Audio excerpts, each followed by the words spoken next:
The instant a person dies, the meter starts running. What happens next, and who profits from it, may surprise you. 1. Embalming is often presented to grieving families as though it's required by law, a necessary public health step that must happen before a viewing, transportation, or burial can move forward. Funeral directors say it so confidently that questioning it can feel almost impossible. Here's the reality. There is no federal law requiring embalming in the United States. The FTC funeral rule, introduced in 1984 and still fully enforced, specifically prohibits funeral homes from claiming embalming is legally required when it isn't. The few exceptions that exist, certain interstate transportation by commercial carrier, or a small number of state time limit rules, almost always allow refrigeration as an alternative. Embalming became common during the Civil War when fallen soldiers had to be preserved for the journey home. It was a wartime transportation solution, not a permanent public health requirement. Somewhere along the way, the industry stopped reminding people of that. Embalming typically costs between $500 and $900 and carries one of the highest profit margins in the entire funeral process. They're not saying it's required because the law demands it. They're saying it's required because it's one of the most effective sales lines they have. 2. Direct cremation. No viewing. No funeral home ceremony. No embalming. It's often presented as the option people choose when they aren't willing to give their loved one a proper goodbye. No one says those words outright, but the way it's tucked into the price list with little explanation sends the message. Here's the truth. Direct cremation is a completely legal, legitimate, and increasingly popular choice that removes almost every high-profit service from the funeral arrangement. The FTC funeral rule requires that any funeral home offering cremation must also offer direct cremation and clearly list it on the general price list. It can't be hidden or left out. The price difference is dramatic. Direct cremation usually costs between $700 and $2,000, while a traditional full-service funeral averages $7,000 to $12,000 nationwide. A memorial with family, music, photos, and eulogies can take place anywhere, at any time, without involving a funeral home at all. Cremation rates have already passed 57% and are expected to exceed 80% by 2040. This isn't the fringe option it's often made to seem. The farewell belongs to the people who loved them. The pricing strategy belongs to the people who wrote the brochure. 3. The casket showroom is often presented as the only practical place to buy a casket. Outside purchases are described as risky, lower quality, or likely to create delays. Those concerns usually appear the moment a family asks about buying elsewhere, and disappear just as quickly if they don't. Here's the truth. Federal law prohibits funeral homes from refusing a casket purchased from a third party or charging any handling fee to accept one. The FTC funeral rule, section 453.4, is clear on this. Caskets can be purchased from specialty retailers, warehouse stores, and online sellers for 50 to 70% less than funeral home showroom prices, often for products that are nearly identical. In many cases, both come from the same manufacturers. The higher showroom price reflects markup and distribution, not better construction. The Funeral Consumers Alliance has documented cases where families were told that outside caskets would void warranties or complicate the service. Both claims are prohibited under the funeral rule. A casket serves the same purpose no matter where it's purchased. The showroom just hopes you don't discover that until the paperwork is already signed. 4. Sealed or protective caskets equipped with rubber gaskets, locking systems, and promises of shielding your loved one from the outside world are often presented as the ultimate act of care. The sales pitch is deeply emotional, and the added cost usually ranges from $1,000 to $2,500 on top of the funeral bill. What isn't explained is that sealed caskets do not preserve human remains. In some cases, they can actually make decomposition far more problematic in a way few salespeople are willing to discuss. As natural anaerobic decomposition produces gases, a sealed casket traps that pressure inside. Mortuary professionals refer to the resulting phenomenon as exploding casket syndrome, which has been linked to documented vault damage and even structural casket failures in cemeteries around the country. The Federal Trade Commission has made it clear that no casket can stop or significantly delay the natural process of decomposition, and requires funeral providers to ensure any preservation claims are truthful and not misleading. A 2004 study published in the Journal of Forensic Sciences found no meaningful long-term preservation advantage between sealed and unsealed caskets. You're paying a substantial premium for a promise that biology has never agreed to keep. Nature follows its own rules, and rubber gaskets were never part of the agreement. 5. When families buy a cemetery plot, they're often told a concrete burial vault or grave liner is required by law to protect the environment and prevent groundwater contamination. It's presented as a government rule, a public health measure that leaves no room for debate. Here's the reality. There is no federal law or state statute in the United States requiring a burial vault for a standard cemetery burial. The EPA doesn't require them. State environmental agencies don't require them either. The requirement comes entirely from the cemetery's own policies, written into its private regulations and purchase agreements. The real reason has nothing to do with protecting groundwater. It's about maintaining a level cemetery lawn. As a wooden casket naturally breaks down over time, the soil above it settles, creating low spots that make mowing and grounds maintenance more difficult. Burial vaults typically cost between $1,000 and $5,000 and are usually sold directly by the cemetery, often without mentioning that outside suppliers may also be an option.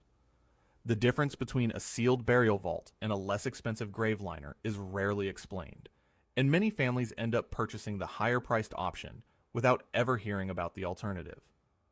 You're spending thousands of dollars to solve a landscaping issue, packaged as environmental protection, and presented while you're choosing where someone you love will be laid to rest. 6. When someone dies in another state, families are often told they need to hire both a funeral home where the death occurred and another one back home, paying full arrangement fees to each. It sounds official and unavoidable. 2 states, 2 funeral directors, 2 complete service packages. But that's not how the process actually works. In most cases, you only need your local funeral home. The out-of-state provider is generally required to perform only the services needed to release the remains, usually filing the death certificate and preparing the body for transportation. They cannot require a full funeral arrangement, the purchase of a casket, or embalming before releasing the body. Your local funeral director handles the transfer through licensed transportation services, and the forwarding charge is typically $500 to $1,500, not the cost of a complete funeral. The FTC funeral rule applies to both funeral homes, and each is required to provide an itemized general price list. Both AARP and the Funeral Consumers Alliance have warned families about this form of double billing, explaining that some out-of-state providers rely on distance and emotional stress to sell services that simply aren't required. Your local funeral director needs one phone call. Everything after that depends on how much pressure a grieving family is willing to resist. 7. Families choosing cremation are often led to believe they need to purchase a certified urn from the funeral home's display before they can receive their loved one's ashes. It's presented as a legal expectation, a required step, or simply the proper thing to do. But that's not the reality. There is no law requiring a specific urn. The FTC funeral rule requires cremation providers to release cremated remains in any container supplied by the family, and they cannot refuse it or charge an extra fee for accepting one. Funeral home urns are commonly marked up 200 to 500% above their wholesale cost. Nearly identical or even higher quality urns are available from local artisans, woodworkers, ceramic makers, and major retailers. Cremated remains are routinely returned in a sealed plastic bag placed inside a simple cardboard or plastic temporary container at no additional cost. That container is fully suitable for transportation, storage, and even many scattering ceremonies. The U.S. urn market generated roughly $500 million in 2022, with much of those sales occurring inside funeral arrangements where lower-cost alternatives are rarely discussed. You're being encouraged to replace a perfectly functional container with a $400 decorative urn. The temporary box isn't the problem. Convincing you that it isn't good enough, that's the product they're really selling. 8.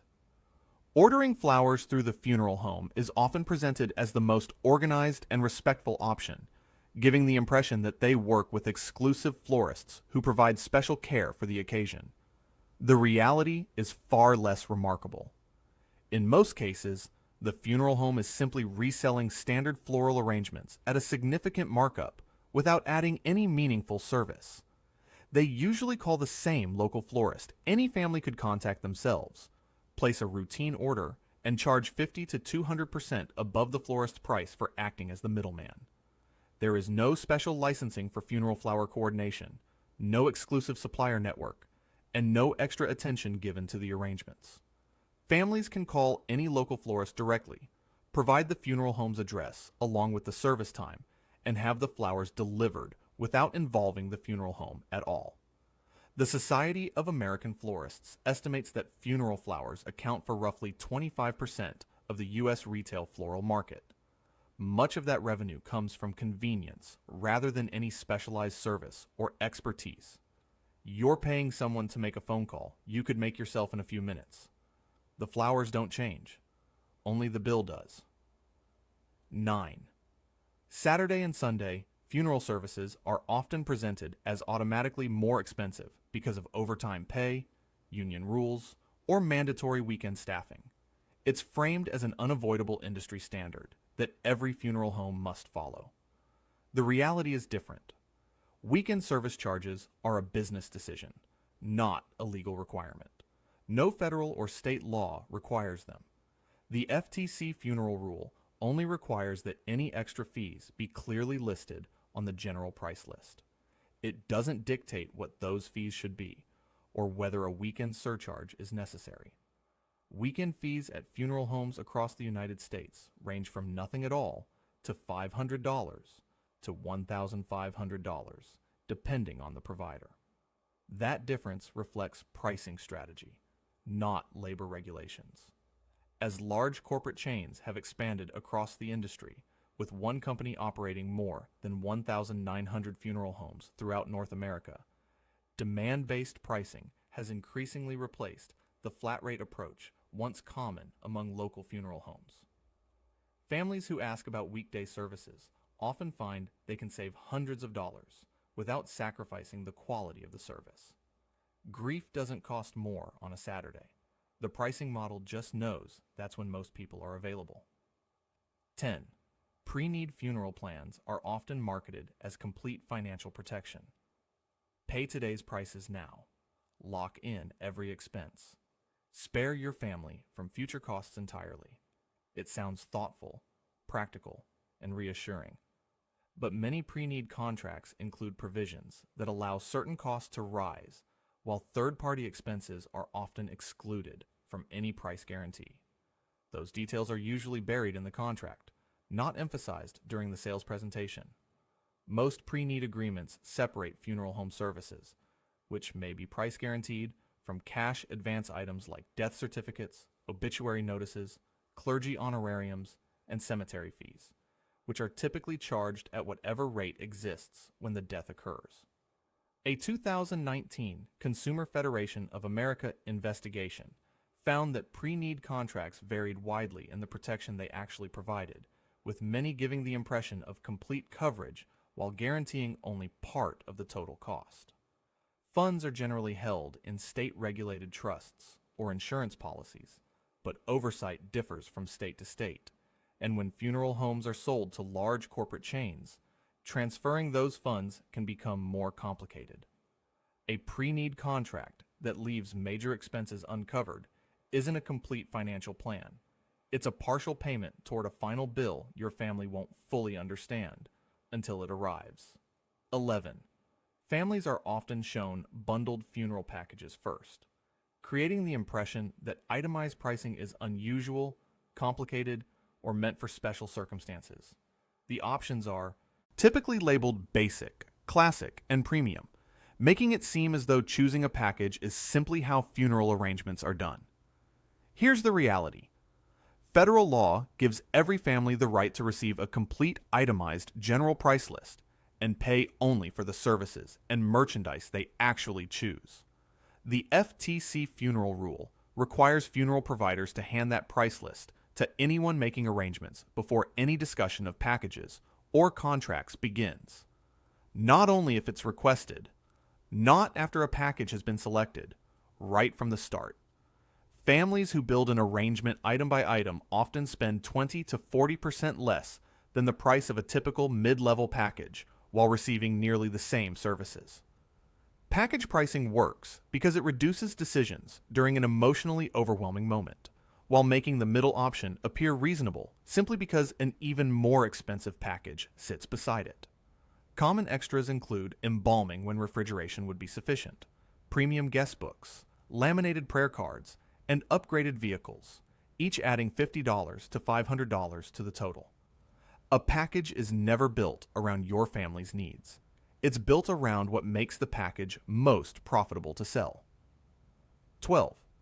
The basic services fee, sometimes called the non-declinable professional fee, is often presented as a standard charge that every funeral home applies, an unavoidable cost that's simply part of arranging a funeral. It sounds official, almost like a government filing fee. The reality is very different. Basic services fees vary dramatically across the country, ranging from under $500 at some independent funeral homes to more than $3,500 at corporate-owned providers for essentially the same administrative work. The fee generally covers receiving the deceased, maintaining the facility, filing death certificates, coordinating with the cemetery or crematory, and general overhead. There is no audited formula tying the amount charged to the actual cost of performing those tasks.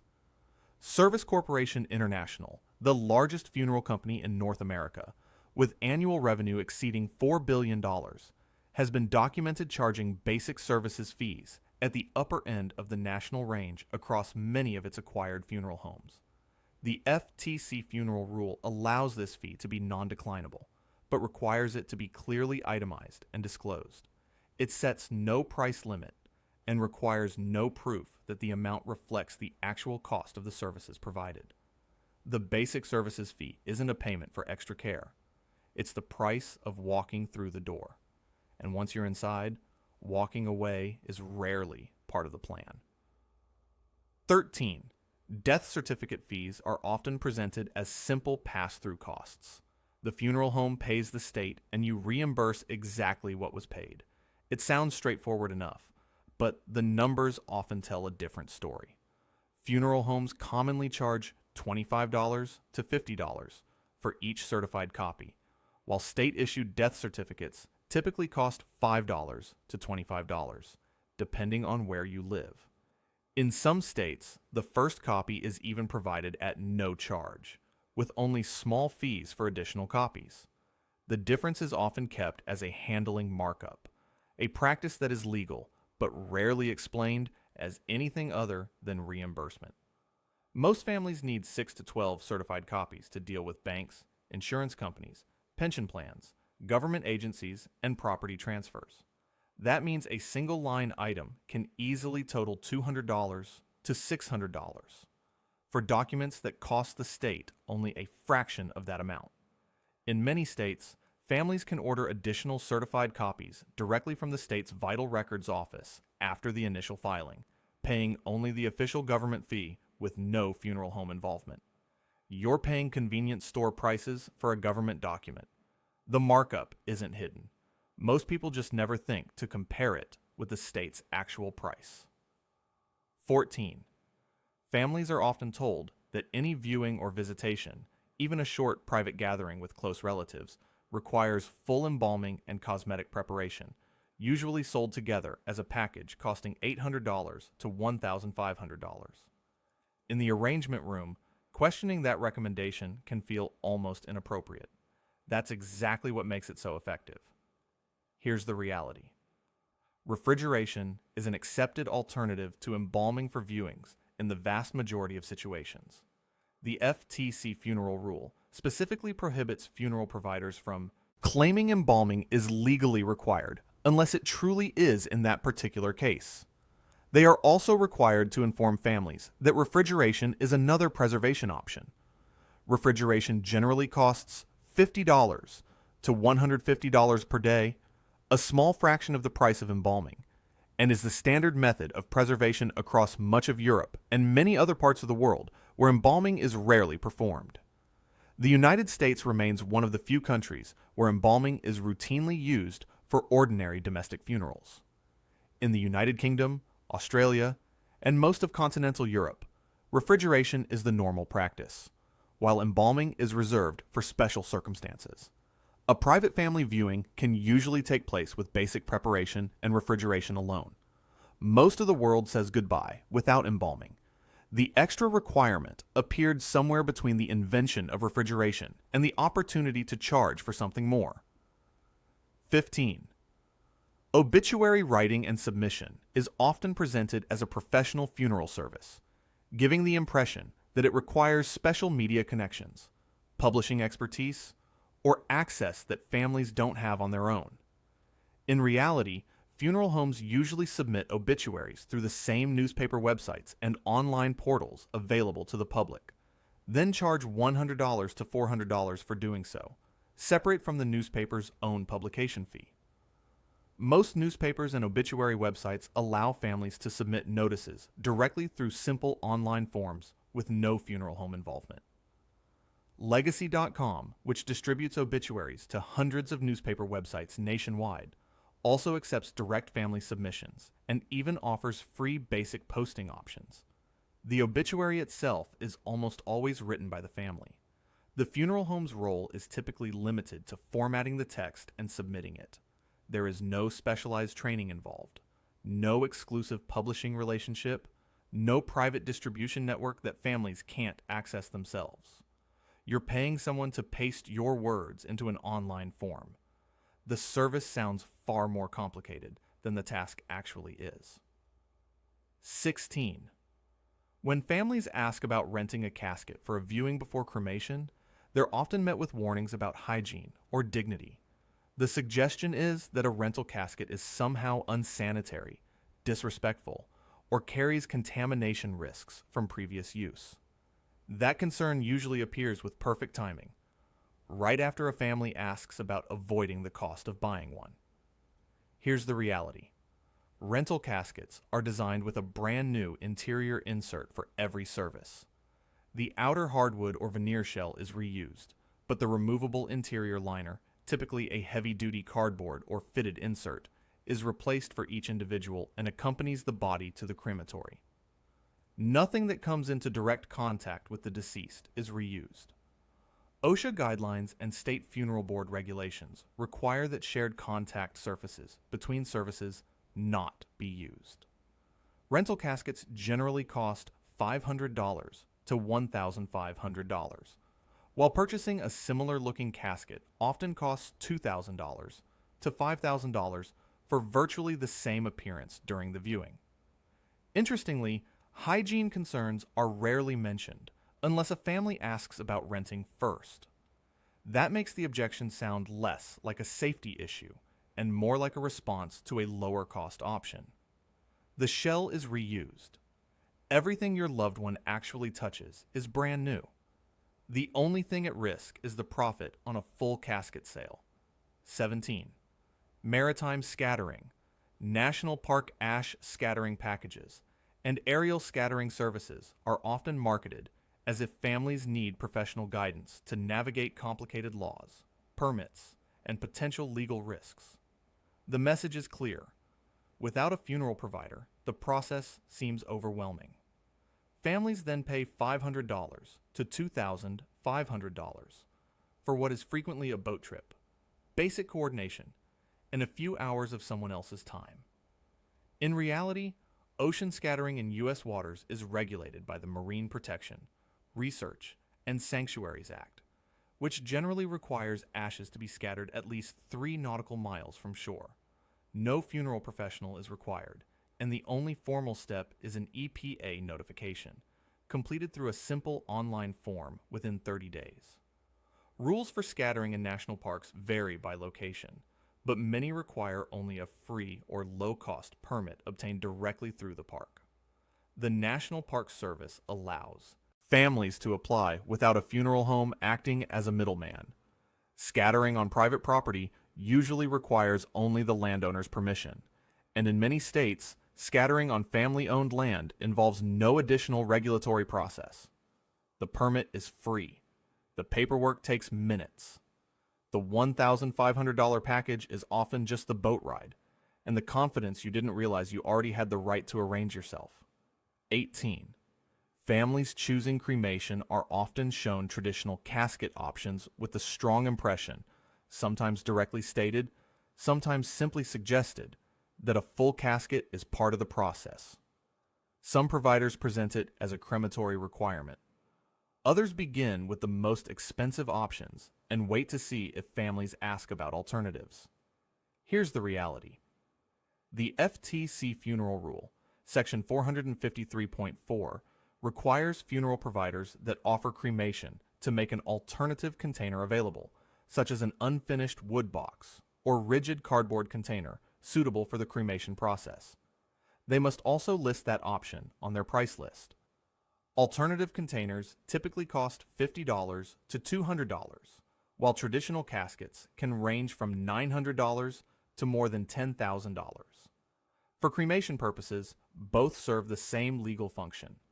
Some crematories do have requirements for the type of container used, but those requirements can be met with alternative containers.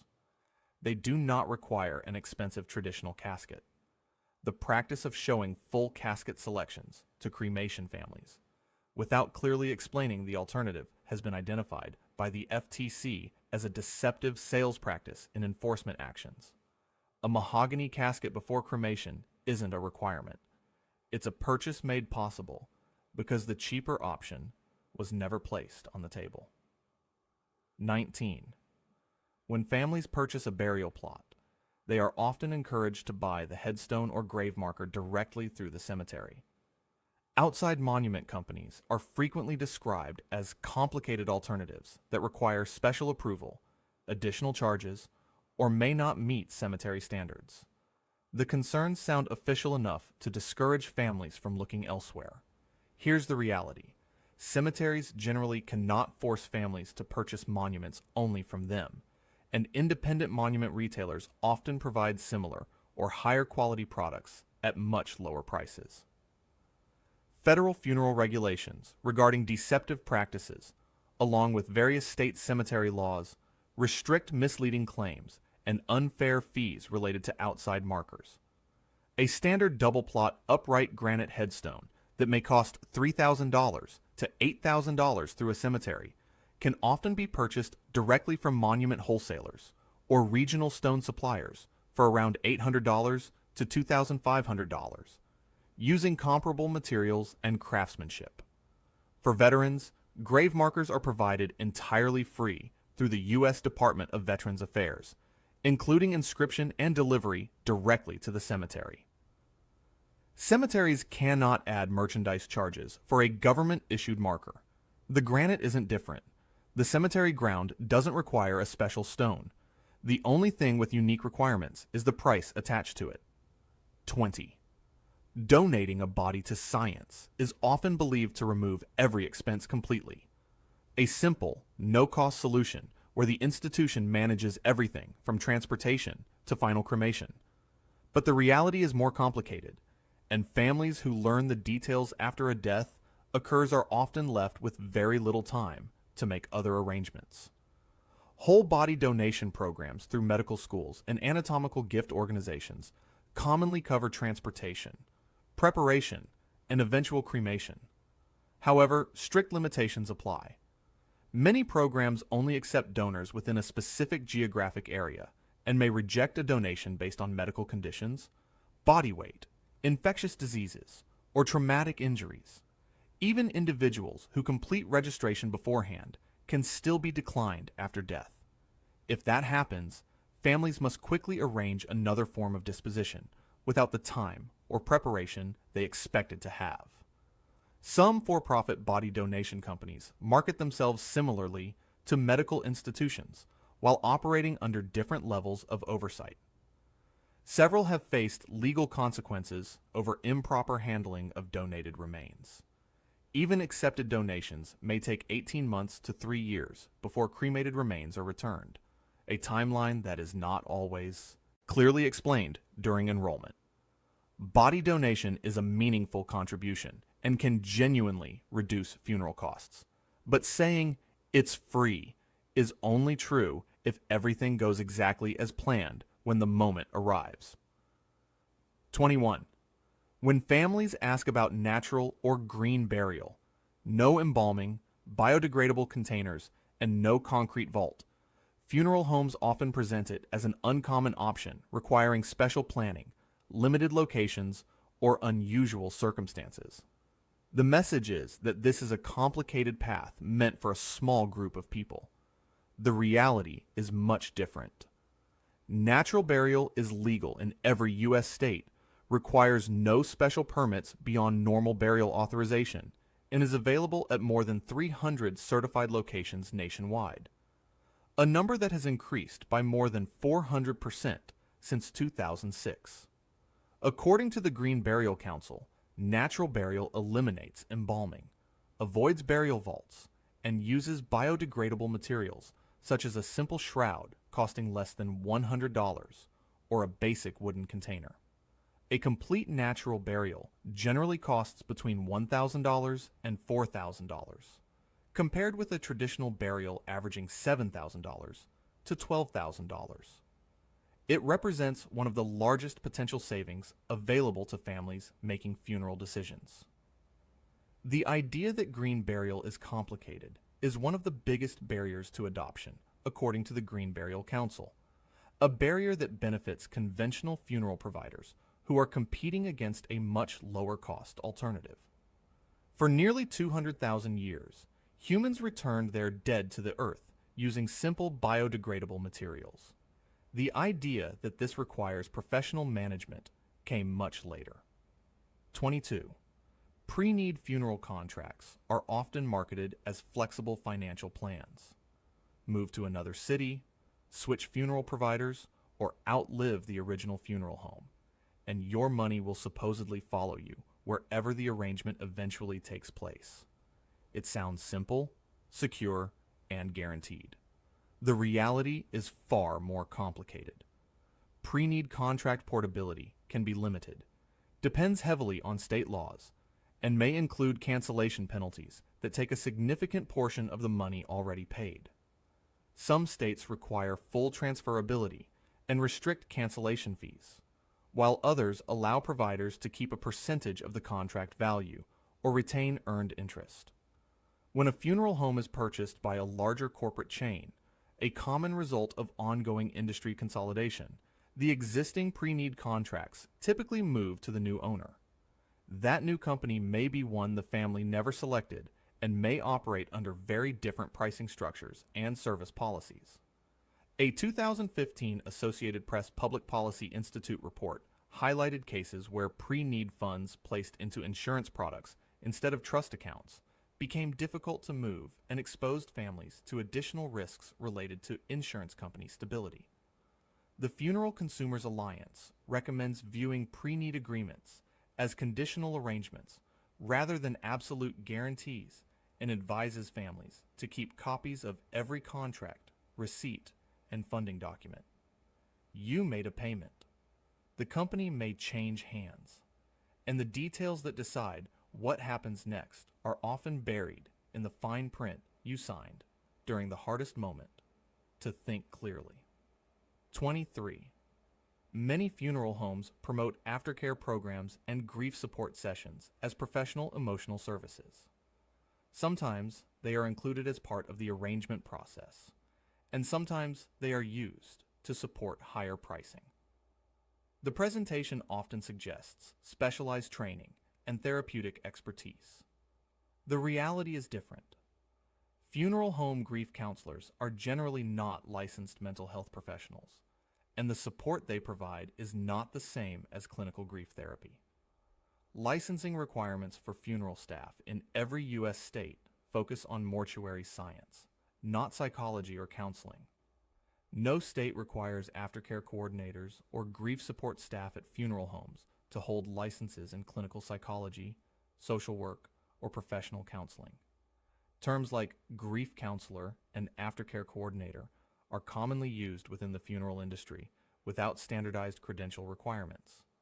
Some employees may have completed a short training course, while others may have no formal mental health education beyond industry experience.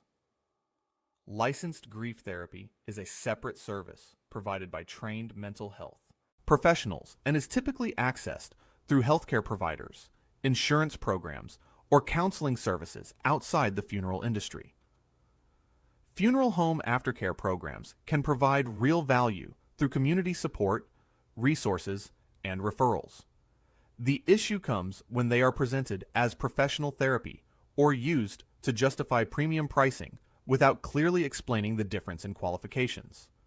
Compassion matters, but compassion and clinical credentials are not the same thing, and one of them requires years of training to earn.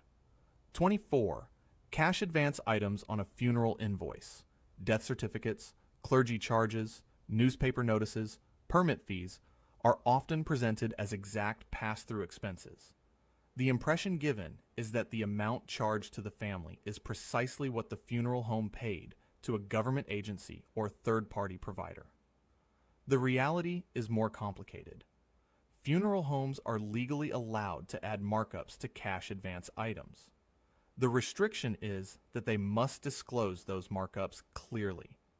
The FTC funeral rule requires funeral providers to state in writing on the itemized price list when a cash advance item costs more than the actual amount paid. A 2019 FTC review found that disclosure of cash advance markups was among the most commonly violated parts of the funeral rule. Common examples include death certificates that cost the state $8 to $25, but are billed at $25 to $50 each, obituary placements charged above the newspaper's actual rate, and delivery or courier fees increased beyond the true postage cost.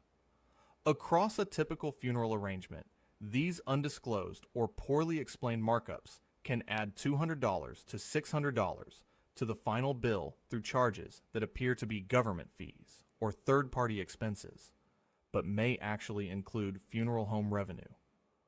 Pass-through suggests the money moves straight through without anything being added, but the invoice passes through someone's hands, and those hands may be taking a percentage before it reaches the final bill. 25. Military burial benefits, burial flags, government grave markers, presidential memorial certificates, and VA allowances are often presented by funeral homes as services they arrange and manage for the family, sometimes included as part of a professional package.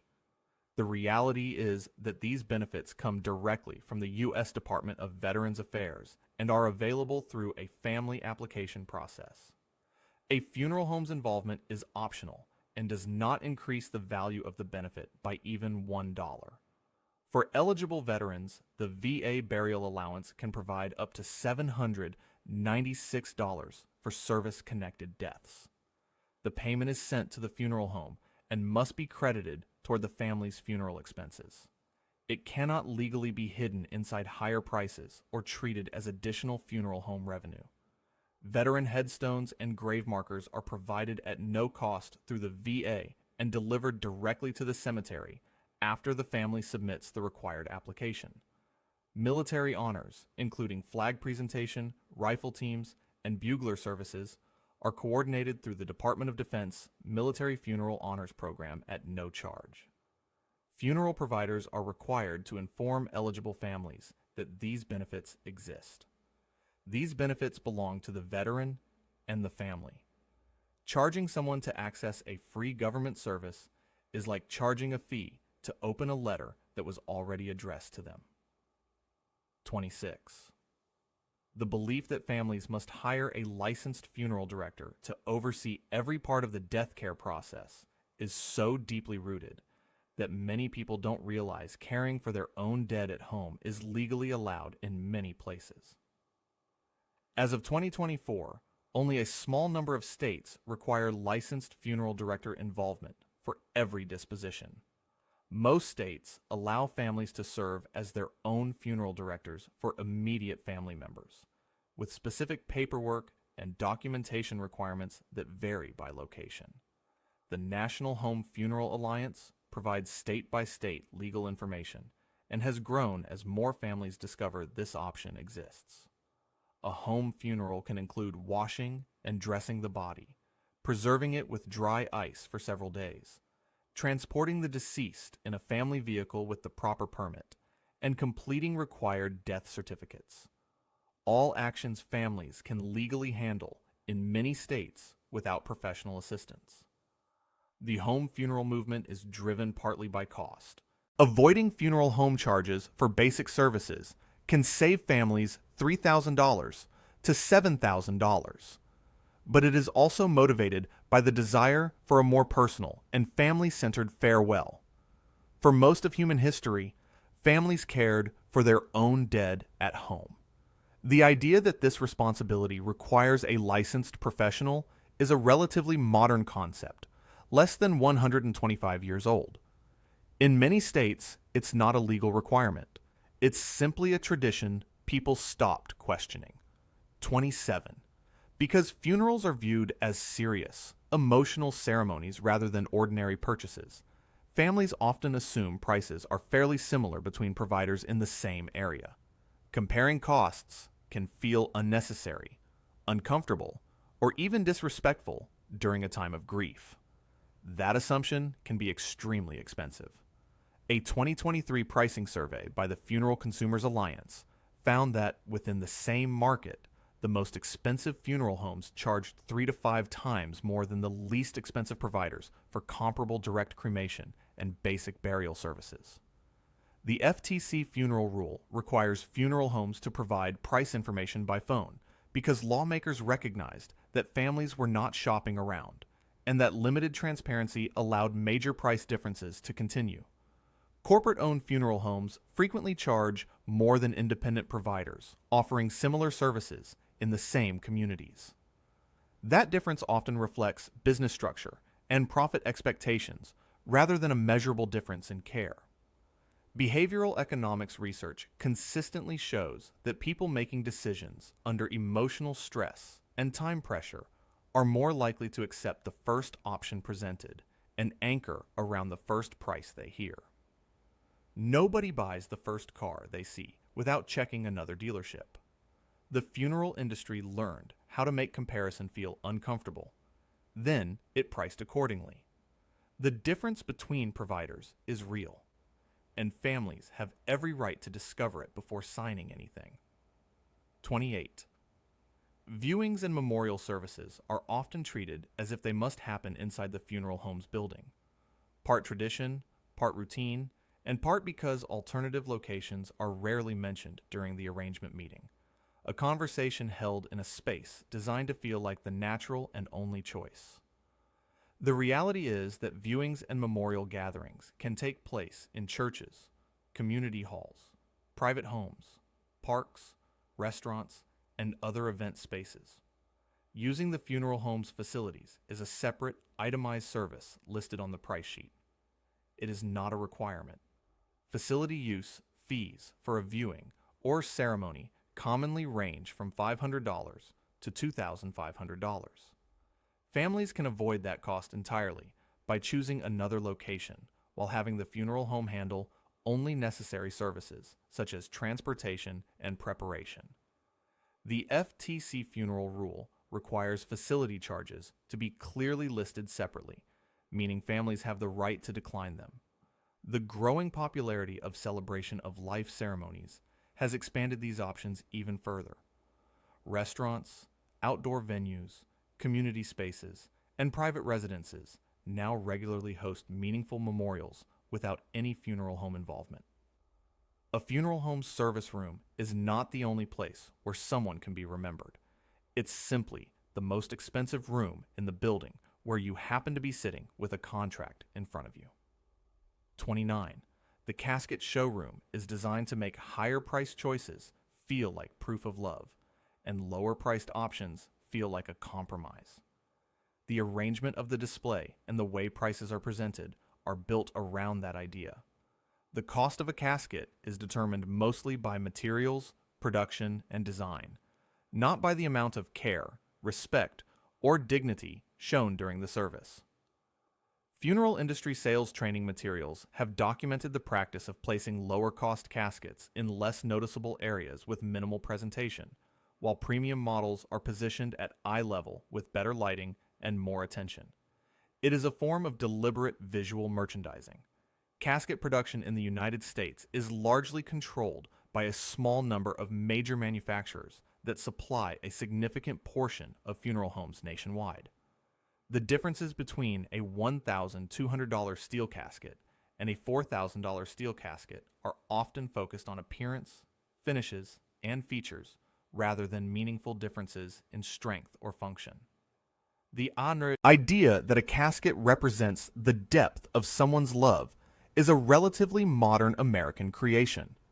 Throughout much of history and across many cultures, burial containers were simple and practical, while respect was expressed through family, ceremony, and remembrance. Research in consumer psychology has explored the emotional factors influencing funeral purchases and how grief affects decision-making. The person inside the casket will never judge the craftsmanship. The showroom was designed for the people still standing outside it. 30. Families are sometimes told during funeral arrangements that they must order every death certificate they will ever need immediately, because getting additional copies later will become difficult, costly, or complicated. The urgency sounds practical, but the reality is much different. Additional death certificates can be requested from state vital records offices at any point after the original filing. There is no short expiration period, no closing opportunity, and no special obstacle that disappears after the arrangement meeting. Every state maintains a vital record system that continues issuing certified copies after the initial registration, with many offering online ordering through official state websites or approved providers. The pressure to order more copies immediately often benefits the funeral home's revenue from certificate charges. It happens at the exact moment when families are least likely to stop and compare the state's direct price with the amount charged per copy by the funeral home. Estate settlement usually happens over weeks or months, not within a single afternoon. Banks, insurance companies, pension providers, and property transfers may require certified copies. But there is rarely a situation where waiting a short time to research direct ordering creates a legal or financial problem. The records office will still be there next week. The urgency in that room disappears the moment the contract is signed. 31. Immediate burial.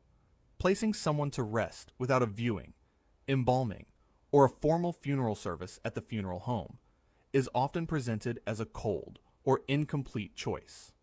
It can be framed as something chosen only because of financial pressure, limited options, or a failure to properly honor someone's life.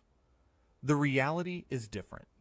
Immediate burial is a completely legal, legitimate, and often intentional decision. A meaningful memorial can still take place separately, at any time and any location, without the funeral home being involved.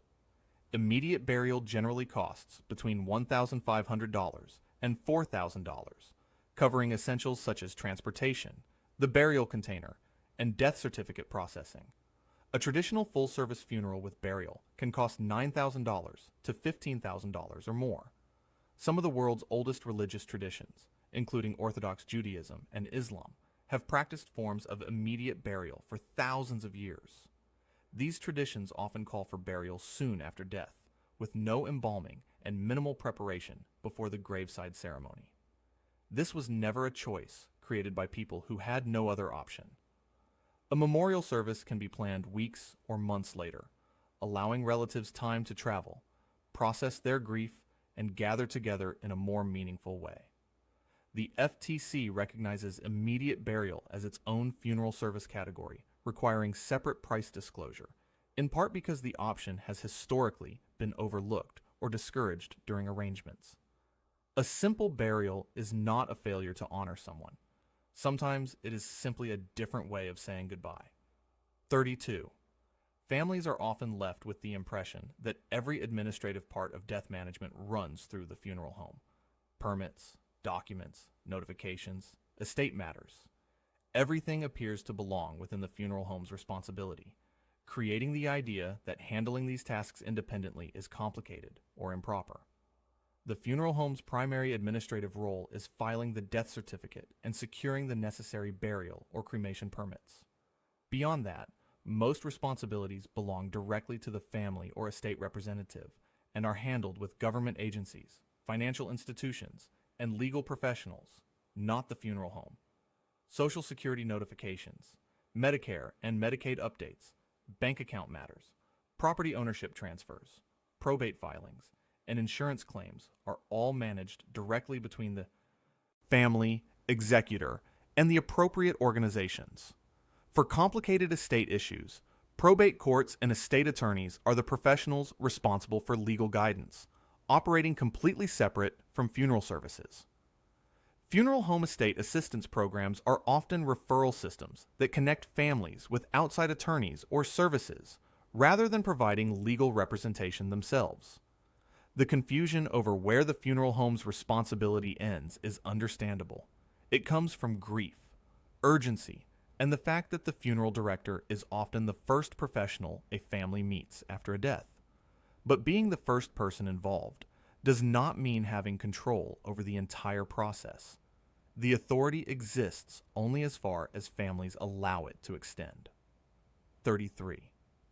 In cases involving trauma, serious illness, or a significant amount of time after death, families are sometimes offered restorative embalming at premium prices, often $1,000 to $3,000 or more, with promises centered around restoring a peaceful, natural appearance. The language is comforting, but the limitations of the process are not always explained with the same clarity before families agree to the cost. The outcome of restorative embalming depends entirely on the type and severity of the condition, the extent of injuries, and how much time has passed since death. Results are not guaranteed, and the difference between what families hope for and what is realistically achievable can be substantial. The American Board of Funeral Service Education recognizes that restorative outcomes vary widely, and that families should receive honest information about realistic expectations before making decisions. That standard, however, is not always consistently followed. When restoration to a viewable condition is not realistically possible, alternatives such as a closed casket service, photographs, or a graveside ceremony may provide a more appropriate farewell at a significantly lower cost. After a traumatic death, grief can make families especially vulnerable to choosing expensive preparation as a way of trying to regain control over an impossible situation. These decisions are often made without a complete understanding of the likely outcome. Sometimes the most professional service a funeral provider can offer is not a more expensive option. It's the honesty to explain when the best outcome has already reached its limit. 34. When families notice that funeral prices have increased significantly since a previous experience, or when they discover that a pre-need contract does not cover as much as they expected, the explanation is often simple: inflation. The same rising costs affecting every industry. But that explanation leaves out another major factor: corporate consolidation and the pricing power it creates in local funeral markets. Research published in the Journal of Health Economics found that funeral homes operating in more concentrated markets, where fewer independent competitors exist, charge significantly higher prices than providers in more competitive areas. This is not just a story about rising expenses. It reflects a documented relationship between market control and pricing. Service Corporation International, which represents one of the largest funeral companies in North America, has discussed the financial advantages of consolidation and increased efficiency in acquired markets through its investor communications. After acquisitions, many funeral homes keep their original local names, even when ownership has changed. This is intentional. Consumer research shows that families often trust familiar community names more, making the local identity a powerful brand strategy attached to a larger corporate pricing structure. Inflation affects everyone. But when a community goes from 5 funeral providers competing for families to only 2, something else is happening. That is not inflation. That is market power. 35. Families often assume the funeral industry operates under strict professional oversight, frequent inspections, effective complaint systems, and strong consumer protections designed to help people during one of the most financially vulnerable moments of their lives. The reality is far more uneven. Funeral regulation varies widely by state. Complaint procedures are often difficult for consumers to navigate, and enforcement of the FTC funeral rule has been limited compared with the number of violations identified. Over the years, the FTC's most recent large-scale nationwide compliance review of the funeral rule found that approximately 45% of funeral homes inspected had at least one violation. Consumer advocacy organizations reporting years later indicated that compliance problems remained a continuing concern. State funeral boards, which handle licensing and many consumer complaints, are often made up largely of funeral industry professionals. Critics argue this creates a potential conflict when complaints involve members of the same profession responsible for regulating one another. FTC penalties for violations have historically been relatively small compared with the overall financial size of the funeral industry. There is also no federal requirement for routine, unannounced compliance inspections of funeral homes. Many of the investigations that reveal problems come from consumer advocates, researchers, or undercover testing, not regular government oversight. The protection system has a documented gap. A safety net with holes this large is not really a safety net. It's a warning sign that depends on families knowing where to look before they need it. 36. Funeral websites and comparison platforms present themselves as neutral consumer tools, a simple way to compare providers and make informed choices. The impression is that they work like travel websites, showing options side by side without bias. The reality is more complicated. Many funeral comparison platforms operate through referral fees or lead generation models, directing families toward partner providers rather than necessarily the lowest cost or best option. Some major platforms have commercial relationships with funeral chains, meaning the comparison system itself may benefit from the choice it recommends. Independent organizations like the Funeral Consumers Alliance provide price surveys and comparisons without referral payments. Their goal is consumer information, not sending customers to paying partners. Even nationwide, low-cost funeral platforms often act as intermediaries, connecting families with local providers, while the actual service quality and provider identity may not always be obvious. True price comparison requires no platform at all. The FTC funeral rule allows families to call funeral homes directly and receive pricing information over the phone. 5 calls can reveal the real market price without paying a referral fee to anyone. The most neutral comparison tool is still the phone in your hand. 37. Because cremation is often presented as a simple and standardized process, families may assume that every cremation provider follows the same procedures, maintains the same oversight, and offers identical levels of care. This can make price appear to be the only important difference.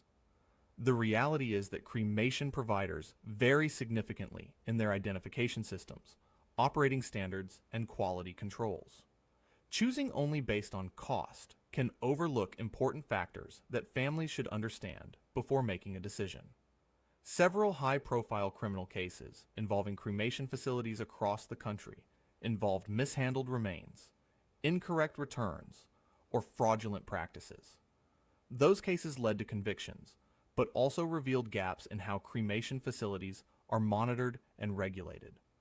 The Cremation Association of North America offers a voluntary certification program requiring documented identification procedures, facility standards, and staff training. However, this accreditation is not required nationwide.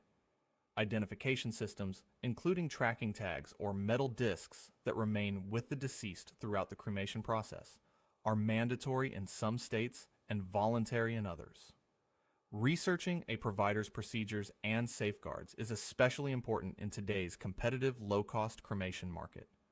Price is a good place to begin comparing options, but it should never be the only question. The most important detail is not what you pay. It is making sure the remains returned are truly the person your family lost. 38. Tiered funeral packages, options labeled things like essential, traditional, and premium, are presented as convenient bundles that simplify difficult decisions and supposedly provide better value than choosing each service separately. The reality is that package pricing often includes items families may not actually want, and the FTC funeral rule gives families the right to select only the services and merchandise they choose. Funeral homes cannot force families into package purchases or require one service to be purchased in order to receive another. Analysis of funeral package pricing compared with individual selections consistently shows that families who choose services separately often spend 20 to 40% less than the cost of a comparable mid-level package. Package pricing works through two powerful psychological strategies. First, it reduces the number of decisions during an emotionally overwhelming moment. Second, it uses the highest priced option as an anchor, making the middle package appear reasonable instead of encouraging families to question what they actually need. Common package additions include embalming when refrigeration is acceptable, upgraded guest books, memorial cards, and transportation services beyond basic requirements. A package is not created by the person buying it. It is created by the person selling it. The items inside are chosen because they support the business model and presented at the exact moment when families are least prepared to break down the numbers. 39. When a body needs to be moved from the place of death to a funeral home, between facilities, or across state lines, families often assume the funeral home is the only option and that their specialized vehicles are required at whatever price they set. The reality is that body transportation is a separate service that can be provided by independent companies, often at much lower costs than traditional funeral home transportation fees. In many states, families may also transport their own deceased family member when specific legal requirements are followed. Independent removal and transportation companies operate in many metropolitan areas and typically charge $150 to $400 for local transfers, compared with funeral home first call transportation fees that can range from $400 to $900 for similar services. In states that allow greater family involvement, private transportation may be possible with the proper permits and documentation, without the need for a funeral home vehicle. Transporting cremated remains by air is regulated by TSA and airline policies that families can access directly. Many people travel with cremated remains as carry-on luggage without a professional escort or specialized service. The hearse is still a vehicle. The difference is not hidden technology. The premium comes from the assumption that there were no other choices until the moment you needed one. 40. The neighborhood funeral home with a family name on the building, familiar staff, and a reputation built over generations often feels separate from ordinary business pressures. It appears like a local institution, guided by community values, rather than corporate goals, investors, or financial targets. The reality is that a significant and growing share of funeral homes in the United States are now owned by large corporations, private equity groups, or industry consolidators that often keep the original local name as part of their business strategy. Service Corporation International, a publicly traded company on the New York Stock Exchange, operates more than 1,900 funeral homes and 500 cemeteries across North America under hundreds of different local names, with annual revenue exceeding $4 billion. Other publicly traded consolidators, including Park Lawn Corporation and Carriage Services, control large funeral home networks throughout the continent. Additional private equity-backed groups operate portfolios that are not publicly reported in the same way. Keeping the original name after acquisition is intentional. Industry communications have described this approach as local branding because consumer research shows families are more likely to trust and choose providers that appear connected to their community. Ownership information is not impossible to find. Most states require funeral homes to disclose ownership details through public licensing records. The sign outside may still carry a family name from decades ago, but the financial decisions behind that name may now come from a boardroom you'll never see. 41. The period immediately following a death creates a powerful sense of urgency. Arrangement meetings are often scheduled right away, decisions are presented as needing immediate attention, and families are left with the impression that waiting could create legal, practical, or social complications. The reality is that most funeral decisions do not have to be completed within the first 24 to 48 hours after death. Much of the pressure felt during the arrangement process comes from the structure of the sales environment rather than actual legal or logistical requirements. With proper refrigeration, a body can typically be preserved for several days without embalming, allowing families time to consider options, compare providers, and include relatives who were not available for the initial discussion. State laws regarding final disposition vary, but deadlines are generally measured in days or weeks, not immediate hours. Most states require burial or cremation within a reasonable time frame after required paperwork is completed, not the same day or the following morning. The psychology of grief-related decision-making is well documented. Choices made under intense emotional pressure often lead to higher spending, less satisfaction afterward, and increased feelings of regret, outcomes that tend to benefit the seller more than the family. The Funeral Consumers Alliance advises families that they have the right to slow down, ask questions, involve others, and compare prices before signing an arrangement agreement. The refrigerator gives families time. The arrangement room is designed to make that time feel unavailable. 42. Behind every additional service, every upgraded package, every expensive casket, and every charge presented as an expression of love, there is one central idea that supports the entire system. The amount you spend is made to feel like a measurement of how deeply you cared. But funeral spending has no proven connection to the strength of a relationship, the intensity of grief, or the meaning created by the farewell. It is a financial decision carefully designed to feel like an emotional obligation. Sociological research on funeral spending consistently shows that families who feel pressured into expensive choices often report lower satisfaction with the experience, while families who make informed and personal decisions report greater satisfaction regardless of how much they spend. The psychological strategy is simple: using money as a visible substitute for emotions that are impossible to measure or explain. The funeral industry is uniquely positioned to benefit from this because the transaction happens during one of the most emotionally vulnerable moments in a person's life. The FTC's original reasoning behind the funeral rule specifically recognized concerns that funeral providers were taking advantage of grief and encouraging spending beyond what families actually wanted or needed. Research on meaningful memorial experiences repeatedly points to the same factors that matter most: personal connection, shared memories, community support, and participation from the people who truly knew the person. The most meaningful farewell someone ever received probably did not happen because of an expensive package. It happened somewhere simple, surrounded by people who loved them, and nobody in that room was thinking about the bill.